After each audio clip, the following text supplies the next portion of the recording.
Hi മക്കളെ, yes അവനിയ miss ആണ്. അപ്പം മിസ് ഇന്ന് വന്നേക്കുന്നത് അടുത്ത ഈ ഒരു ചാപ്റ്ററിൽ, അതായത് നമ്മളെ first chapter towards A 100-fold yield അല്ലെങ്കിൽ എന്താ വിളയിക്കാം 100 മേനി എന്ന് പറഞ്ഞ ഈ ഒരു ചാപ്റ്ററിൽ അടുത്ത എക്സാമിന് ചോദിക്കാൻ പോകുന്ന ഒരു ക്വസ്റ്റൻ ആയിട്ടാണ് മുന്നേ മിസ് എന്ത് ചെയ്തിട്ടുണ്ട്, ഒരു വീഡിയോ ഇട്ടിട്ടുണ്ട്. ആ വീഡിയോ എന്തായാലും കാണാം. ഇത് മാത്രം പഠിച്ചുകൊണ്ട് പോകുന്നത് ഒരു നല്ല കാര്യമൊന്നുമല്ല. എന്ത് ചെയ്യുക, ആ വീഡിയോ കാണാം. ആ വീഡിയോയിൽ നിങ്ങൾക്ക് 2 ടോപ്പിക്സ് മിസ് പറഞ്ഞിട്ടുണ്ട്. അതെന്തായാലും ചോദിച്ചിരിക്കും, ഇതും ചോദിച്ചിരിക്കും കേട്ടോ. അപ്പോൾ ശ്രദ്ധിച്ച് കേൾക്കുക, ഇപ്പം തന്നെ പഠിച്ചു പോകാം കേട്ടോ. മെല്ലെ പറയാം.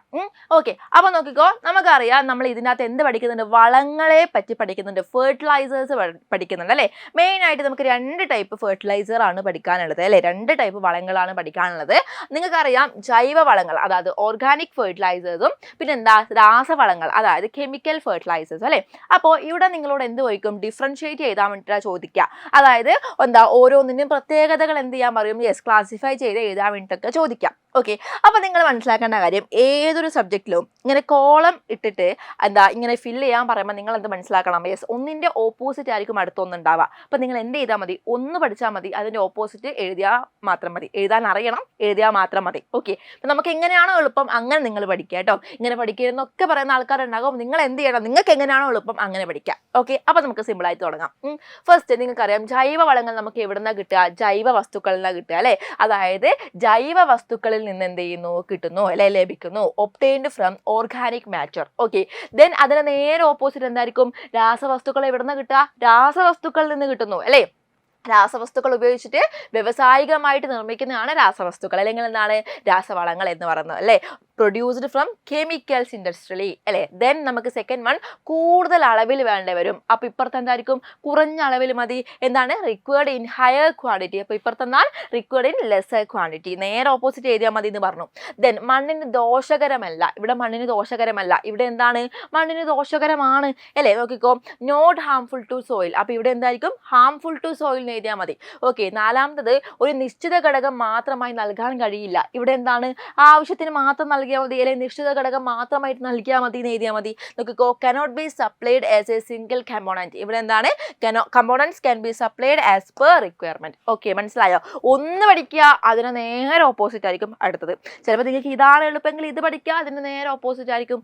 ഓക്കെ, അപ്പോൾ നിങ്ങൾ ബേസിക് ആയിട്ട് നിങ്ങൾ മനസ്സിലാക്കണം എന്താണ് ജൈവവളം, എന്താണ് രാസവളം എന്നുള്ളത്. നിങ്ങൾക്ക് അറിയാമായിരിക്കും അല്ലേ. നമുക്ക് എന്താ ജൈവ വസ്തുക്കളിൽ നിന്ന് കിട്ടുന്നതാണ് ജൈവവളം അല്ലെങ്കിൽ ഓർഗാനിക് ഫെർട്ടിലൈസർ. രാസവസ്തുക്കളിൽ നിന്ന് കിട്ടുന്നതാണ് എന്താ, യെസ് കെമിക്കൽസ് അല്ലെങ്കിൽ കെമിക്കൽ ഫെർട്ടിലൈസേഴ്സ് അല്ലെങ്കിൽ എന്താ രാസവളങ്ങൾ എന്ന് പറയുന്നത്. അപ്പം നിങ്ങൾക്ക് വേറൊരു പ്രത്യേകതയും കൂടി അറിയാം, ജൈവവളങ്ങൾ ഒരിക്കലും നമുക്കോ മണ്ണിനോ അല്ലെങ്കിൽ എന്താണ് ചെടികൾക്കോ ദോഷമല്ല.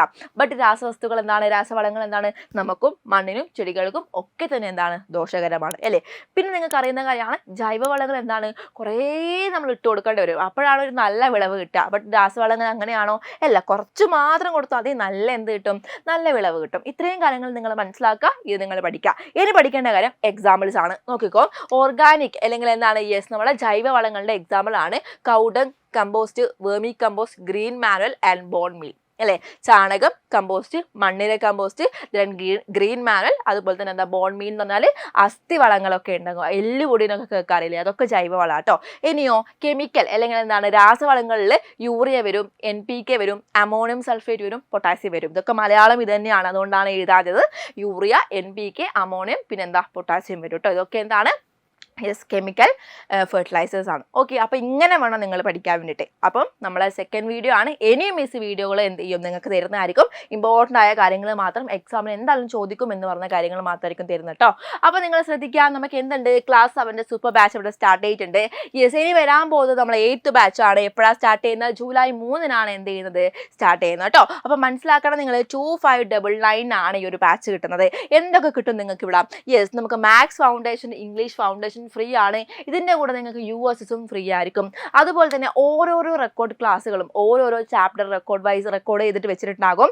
ആ റെക്കോർഡ് ക്ലാസ് എന്തുണ്ടാകും, അതിനോട് റിലേറ്റഡ് ആയിട്ടുള്ള എന്താ അഡാപ്റ്റ് ക്വസ്റ്റ്യൻ, ചെക്ക് പോയിന്റ്സ്, അതുപോലെ തന്നെ പ്രാക്ടീസ് ക്വസ്റ്റ്യൻസ് ഉണ്ടാകും. അതൊക്കെ കഴിഞ്ഞ് കഴിഞ്ഞാൽ എന്തുണ്ടാകും, സൂം ലൈവുകൾ ഉണ്ടാകും. ടീച്ചേഴ്സും നിങ്ങളും ആയിട്ടൊരു സൂം ലൈവ് ഉണ്ടാവും.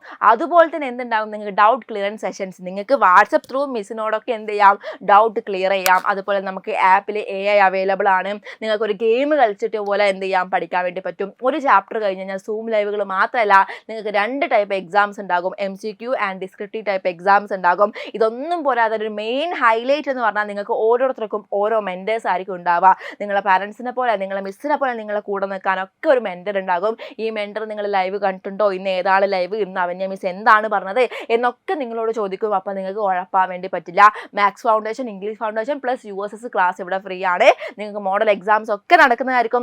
അതുപോലെ തന്നെ ഓണം ഉണ്ടെങ്കിൽ ഓണത്തിൻ്റെ മോഡൽ എക്സാം, ക്രിസ്മസിൻ്റെ മോഡൽ എക്സാം, ആനുവലിൻ്റെ മോഡൽ എക്സാം, സ്കൂളിൽ നടത്തുന്നതിന് മുന്നേ, സ്കൂളിൽ പബ്ലിക്കലി നടത്തുന്നതിന് മുന്നേ നിങ്ങൾക്ക് എന്തുണ്ടാകും, എജുപോർട്ടിൽ ആ ഒരു മോഡൽ എക്സാം ഒക്കെ അവൈലബിൾ ആയിരിക്കും. അപ്പോൾ നിങ്ങളൊന്ന് ആലോചിച്ച് നോക്കുക, ഒരു അക്കാഡമിക് ഇയറിൽ നിങ്ങൾക്ക് എങ്ങനെയൊക്കെ പെർഫോം ചെയ്യാൻ പറ്റും, നിങ്ങൾ ഏറ്റവും ബെസ്റ്റായിട്ട് പെർഫോം ചെയ്യാൻ പറ്റുന്ന കുറേ അധികം ഫാക്ടേഴ്സ് നമ്മളിവിടെ ആപ്പിൽ അവൈലബിൾ ആണ്. നിങ്ങൾക്ക് എന്തൊക്കെ വേണം അതൊക്കെ ഇവിടെ എന്താണ് ആപ്പിൽ അവൈലബിൾ ആണ്.